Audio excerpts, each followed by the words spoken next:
इस देश में आप कुछ भी करिए, बस सच की बात मत करिए। जिस हाँ, ना सही नहीं, आप सच नहीं बोल सकते, कुछ भी करिए सत्य मत बोलिए।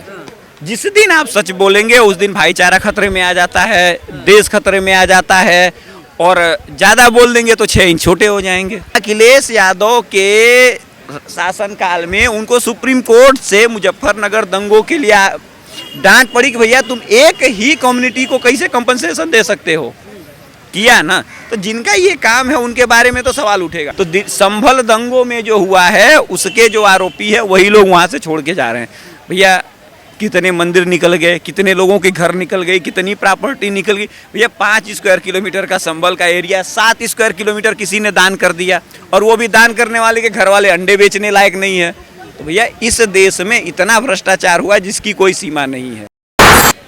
एक साजिश के तहत वास्तव में जो भी व्यक्ति हैं हमारे देश में जिन्होंने हमारी संस्कृति के लिए, हमारे राष्ट्र के लिए, हमारे देश के लिए और हम सब के लिए जिन्होंने आवाज़ उठाए हैं, बोले हैं और कुछ अच्छा किया है, तो जितने भी विरोधी दल हैं उन्होंने हमेशा साजिश बनाया है, साजिश किया है उनके प्रति, चाहे वो कोई भी हो।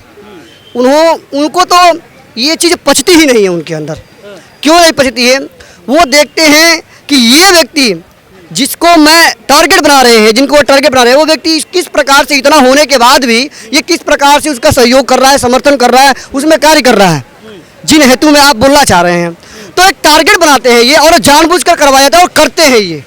हाँ, ये जानबूझ के करवाया। हाँ, कौन जानबूझ के करवाता है? अब देखिए सरकार में आप है, आपके पास पावर है, लॉ एंड ऑर्डर मेंटेन करना आपकी जिम्मेदारी। बहुत अच्छा आपने बोल गए, पावर है, लेकिन आप ये भी समझिए कि जिस समय राम थे ना, उस समय राक्षस भी थे कि नहीं थे? जब राम यज्ञ करते थे तो राक्षस क्या करते थे? विघ्न डालते थे ना। उसके लिए भी भाई चक्रवर्ती सम्राट को बुला करके उसकी रक्षा के लिए रक्षण किया जाता था। तो अब कितना भी सशक्त हो, जो जिनकी बुद्धि है ना, हम बोल सकते हैं जिनकी बुद्धि सही नहीं है, जिनके विचार अच्छे नहीं हैं, और वास्तव में जिनकी अपवित्रता अंदर भरी पड़ी है, कूटनीति का जो राजनीति करते हैं, जो उल्टी सीधी राजनीति करते हैं, वो तो ऐसा उनको लगेगा और करवाते हैं वो। अखिलेश यादव कहते हैं कि उत्तर प्रदेश में योगी जी विफल हो गए हैं, ना महाकुंभ ढंग से करा पा रहे हैं, ना दंगे रोका पा रहे हैं। जैसे मैं संभल से शुरू करता हूँ, ठीक है। संभल ने कांड हुआ था 1976 में, जहाँ तक मुझे याद है 1976 या 74। जैसे ही मुलायम सिंह यादव की सरकार बनी, उन्होंने पूरी तरीके से इस केस को दफन कर दिया। जितने लोग थे उन पे प्रेशर बना के जो पुलिस वाले गवाही देने जा रहे थे उनको भी बंद करवा दिया कि भैया तुम गवाही देने नहीं जाना। वो जो वहाँ के थे बर्क और आजम खान, जियाउर बर्क और आजम खान, इन लोगों का क्लीन एजेंडा ये था कि भैया जो लोग संभल दंगों के आरोपी हैं सबसे पहले उनको बाहर निकाला जाएगा। भैया 176 लोग जलाए गए थे, जिंदा जला के मारे गए थे, उस पर कोई जांच हुई नहीं हुई ना। तो जो पार्टी का हिस्ट्री रहा है एक जाति विशेष के लिए, मुलायम सिंह ने किया, राम भक्तों पे गोली चलाई, ये डिफरेंट मैटर है। भैया अखिलेश यादव के शासनकाल में उनको सुप्रीम कोर्ट से मुजफ्फरनगर दंगों के लिए डांट पड़ी कि भैया तुम एक ही कम्युनिटी को कैसे कंपनसेशन दे सकते हो, किया ना। तो जिनका ये काम है उनके बारे में तो सवाल उठेगा। आपने बात करी विष्णु शंकर जैन के खिलाफ साजिश होने की। देखिए इस देश में आप कुछ भी करिए, बस सच की बात मत करिए। हाँ, ना सही नहीं, आप सच नहीं बोल सकते, कुछ भी करिए सत्य मत बोलिए। जिस दिन आप सच बोलेंगे उस दिन भाईचारा खतरे में आ जाता है, देश खतरे में आ जाता है, और ज़्यादा बोल देंगे तो 6 इंच छोटे हो जाएंगे। जिसका करंट उदाहरण विष्णु शंकर जैन के ऊपर साजिश से वो हो चुका।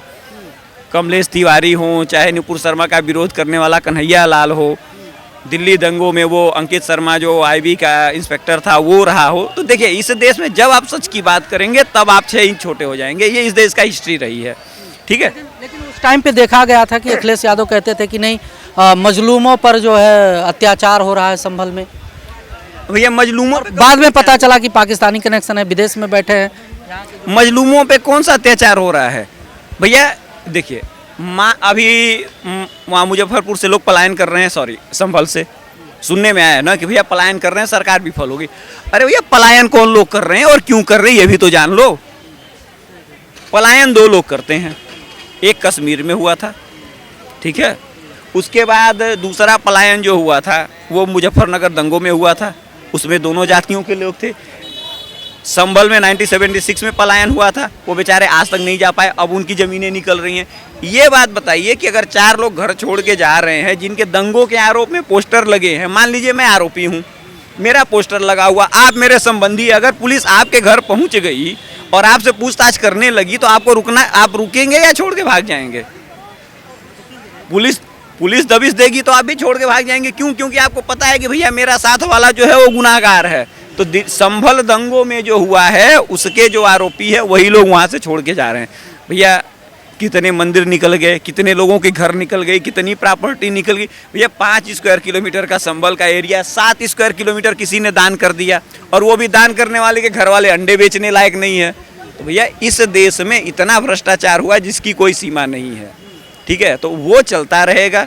और क्यों चलता रहेगा? क्योंकि आपको संतुष्ट करने के लिए मुझे बिजली देना पड़ेगा, पानी देना पड़ेगा, स्कूल देना पड़ेगा, नौकरी देनी पड़ेगी, रोजगार देना पड़ेगा, गाड़ी पे सब्सिडी देनी पड़ेगी। आपके इतने डिमांड है जिसकी कोई सीमा नहीं है। और मिलेगा कितना मुझे? 1 वोट।